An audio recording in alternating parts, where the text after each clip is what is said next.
Hi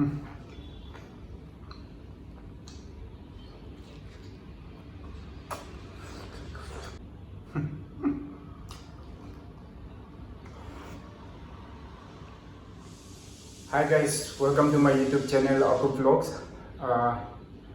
Mayam aise YouTube haugia na kan ba chahi ni hum sure to haudi heng ngam da ba ado handak se khange ai haugia na kan kre to YouTube channel anau bani YouTube da anau ba khondara bani ado support to bio subscribe to bio share to bio mayam ai gi channel se da cha ba thak ba aduga koiba lamba dum video vlog kum so haprakani fun activity toba ichon pisinga family singa fun activity toba dum haprakani yam interesting oigini haina khale me am adon ngasi giti po koina charage aise angang oiringai digo dum chaba thakpadi dum pamra ya tuna chaba thakpadi disappoint tawra haina khale ado mem chathar se ngasi giti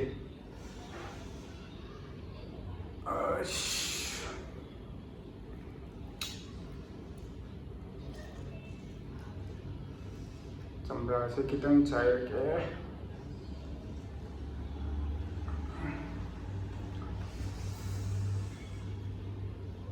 pathna to ke ko cha chungai da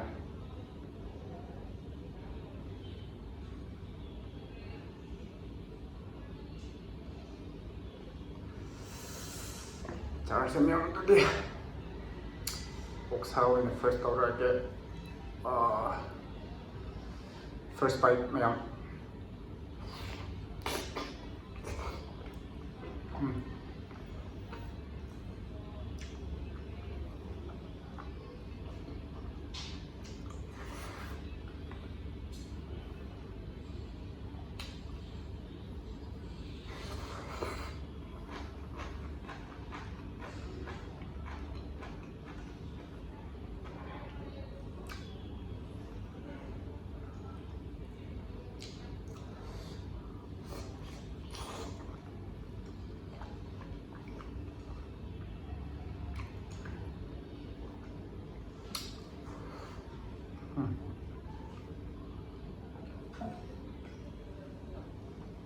happy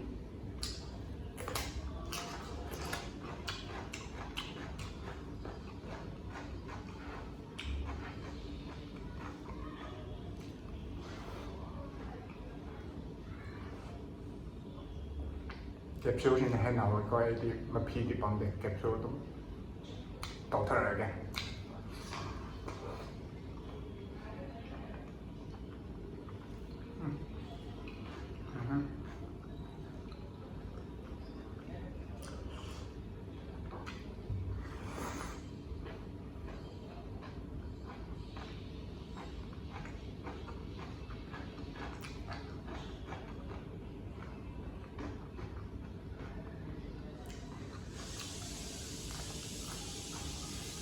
Nói chung là ốc sa sẽ cái gì ni lâu bên bằng miệng, rồi lối này thòng rác, mà phi đi này theo bằng cái mà phi thuộc tăng lâu thuộc ra rồi, kẹp số địa, ai ăn được thì thằng này, hậu ấy, các bạn muốn là chỉ là cái hạt lộc cái đó, anh sang chỉ mấy sao sẽ, một ngày bên em.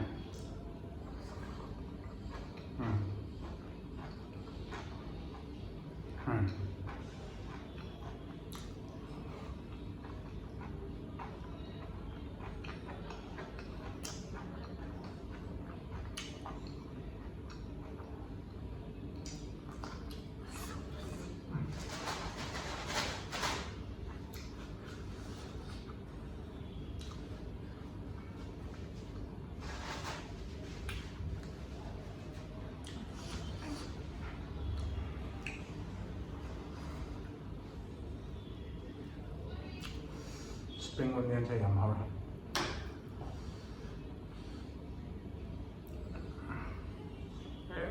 Sạch thêm đây.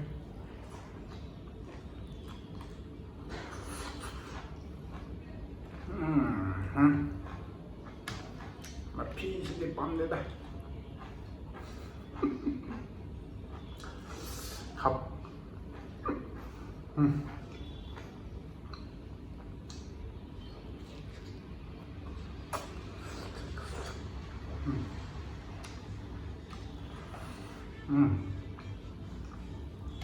Manalo tayo.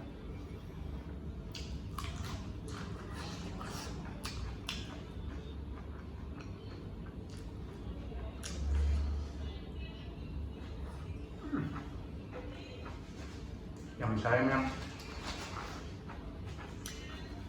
먼저 돈 더야.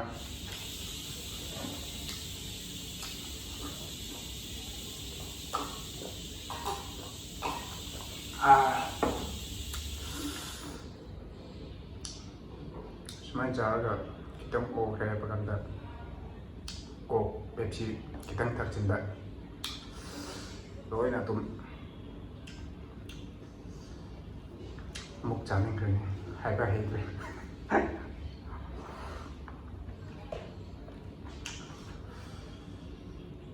직접 소재 우리와 간제품 농아이다.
마이크로폰 하부기 팬 웅배야 돼봐. 또 흥망은 좋아.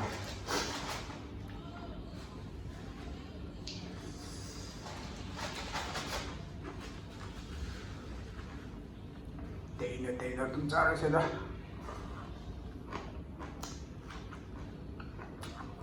목이 엄청 암자방만.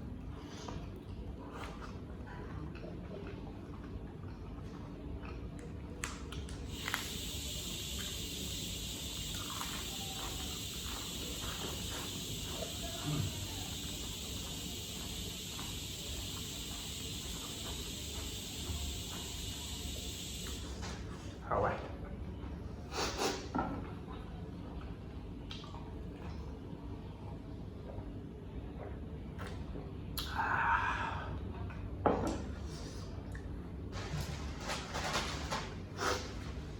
Tisu 이제 곧 빠이 rồi rồi.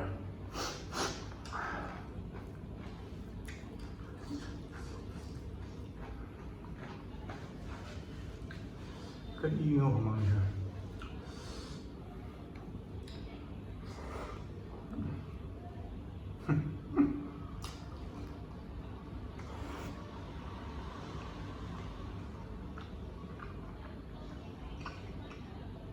한번 짜셔라, 짜르게.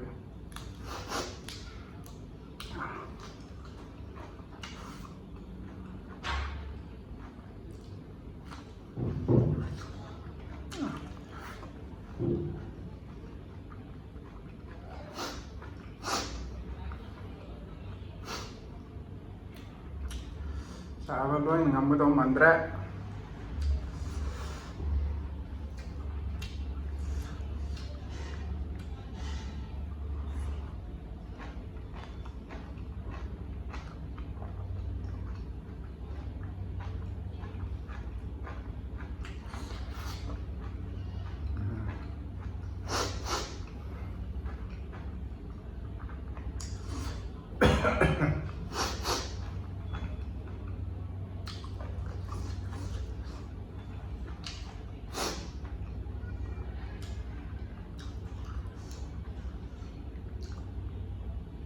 Oberpannya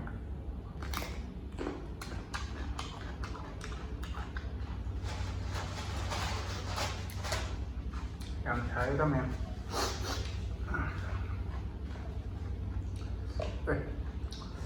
sudah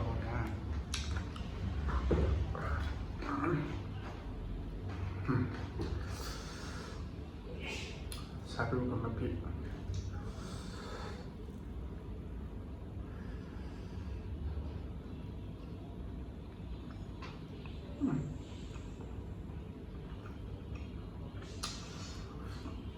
Hoi mapi lah.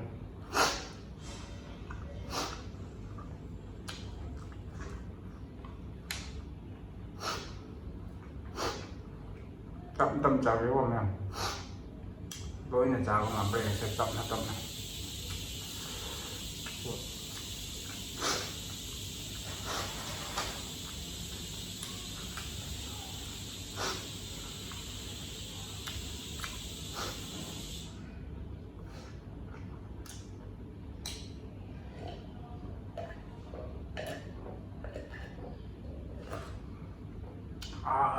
Một cái đẹp này.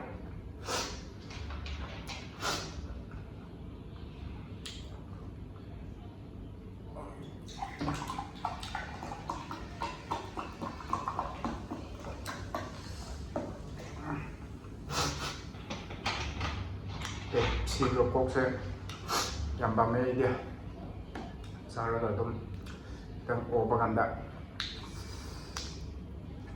takudum mai de rom da kamai pra khang da tum phai ba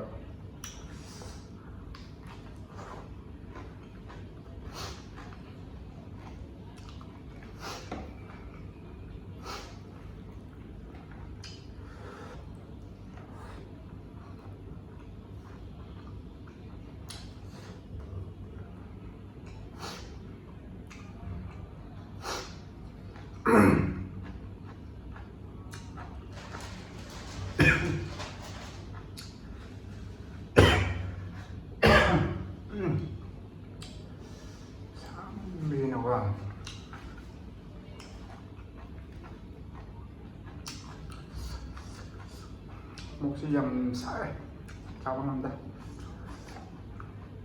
chaksu cha yam chawang amda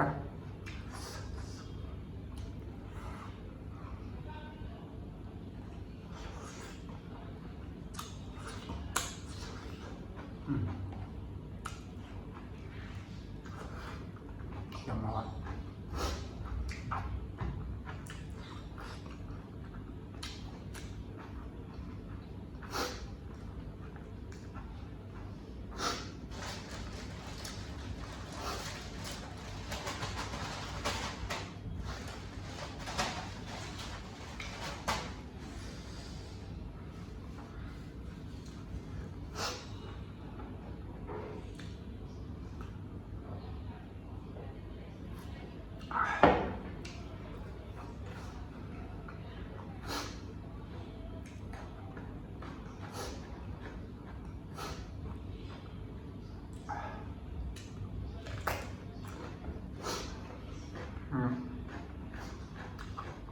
Đây sẽ chả con ngắm cái đồ mặn rồi đó.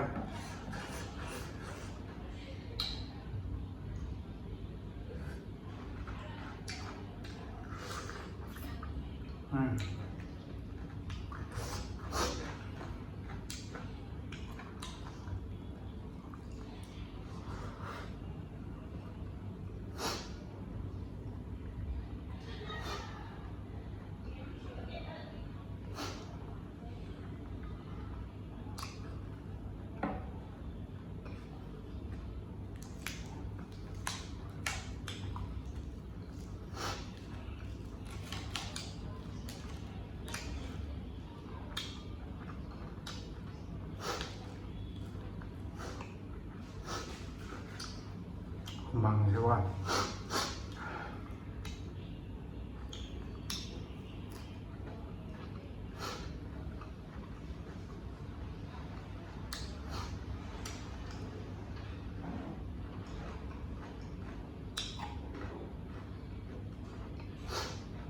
Ngâm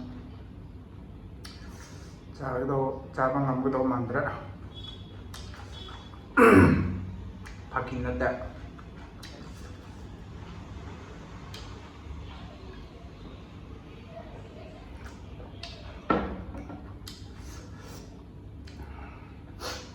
kilo ani lo ne ba apa sih Sileme mapi kitang le cooker đã rồi sao không mặn ra em tận đi try đồ ra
Ambil em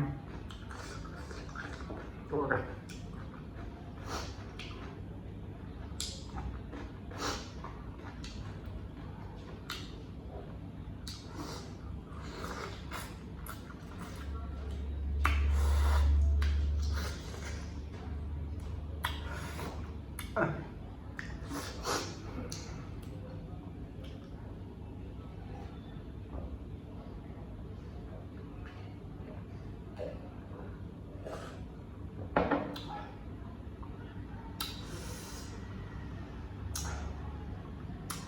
Thank you guys for watching till the end. Mathang da kari chahan ningbra, kari chahan gabra, comment da tum happy ramo. Mathang da mukun na sin mathang video da. Thank you.